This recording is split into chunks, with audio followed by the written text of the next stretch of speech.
Amoru yu tiano matin, neno dwe abiro me dwe me apawi achiel, atiki lok maumira lok botu achuli. Iniendwe angwen, kiniendwe abich ke kome, kachoke oberutie ilira. Kachoke ma oberutie ilira tie ki lok malugo lok ngom onyolan policy. Makiberu ka loko ne ilira i hotel magiluoni Margarita Palace Hotel. Lok ma oberi lira guru kum wana chuli, guru kum wan langi, guru kum lwak me West Nile. Donc ka chokeli enini ki luo dano maki gwela iloke eno lok madit eneye neno kit me amending chik me land policy kit ma kitiu keri ki ngom. Mane kama mero ni ayap ye wangu amini wungech piana tiki kara tach ichia kan ki documents manyuru jamili enini ogo duju. Donc wargani ki choy niende piari we dek me duma pa mwaka liberi oge piari uye angwen. Ika choke li enini ngat mauluo ka choke mau keruchie ika tachi enini ene permanent secretary magiluoni Dokas Okalang. Ka choke li enini umiero bedgin magiluoni consultation both stakeholders onyo joma lok mengom guru kumgi ikumana me Uganda ilao achuli tesu kachelo ki West Nile.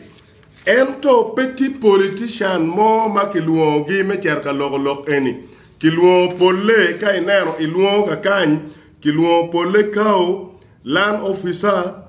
surveyor ki physical planner ikine mo kane kiluo wegi komi mengom me bot mengom ki national resource man wati wani ngo policy magitia loko ne mengom maraj loene ikin gin makilogo i Margarita Palace Hotel ilira ene ni kai tiki ngom madit kit mai tiu keri ki ngom kai pere ka tiki ngom moni ibichulu iye muchoro donc kitika choy chiki ene ni kai yunge ki biketo na eti pien kitia wacho ni ingemwa pa ma national land policies gubet ping pia donc ki logo chik me ngom wero kitia yupone maraj loy kire maki logo pian report ki mia duju ene wer anatiki documents ni kit ma no kere documents piere petek ento dano ma oberi ie kunu ano report wen ki log magi log kunu ikire tie gwako wigi diei magi tigi diei teke joma tigi diei ma pol magi gwako diei ga mento mi idgi security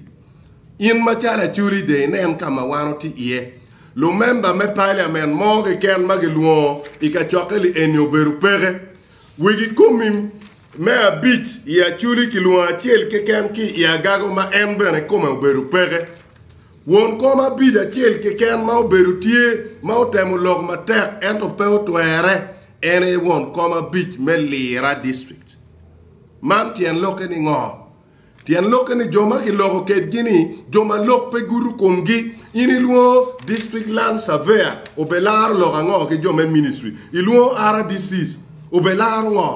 These are civil servants who man lutit pagamente ma pegi romo teru tampa lwak tian loko ni duan lwak ke wero mane ngej ma mera mi botu achuli wa beru ma wang wa tuolo langi ubed ma wang wu tuolo. The people of West Nile, be warned that you have never been consulted, but civil servants were called to represent your voice, and so the land policy will oppress our people because you will pay tax on the land that you are not using. This thing came earlier, some years back, and people defended it. Now they want to bring it back again. This is not how the country should be run, and this is not how land policy should be amended.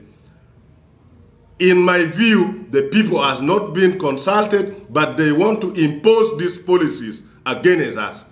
Waberu mawang watuolo mana ilok matamu ni amiyo ngere botano duju we kaloki eni ere lo member wa me parliament won ma chumpi wa uchung ka chuli uchung ki kara uchung ki Uganda mena ni chek miu pe ki mete kera nyim ucho chek ki pole kara berpe ye pian civil servant ki choye la bon wang choni eni kara mene mane lok mata moni ami botu a foyo matek roba me polo o meti gum ka lokani lok gopa won mo beri meeting o mi reporte maleng ento lok mano emu districts me actually district me lao kachelo ki district me West Nile wengi tika chi mana lok mata moni paro mu ye o twero luk lokani ki YouTube ma mega o nyo manoke ma bi chwalo botu i WhatsApp o konwu meneno jemu kene ara foyo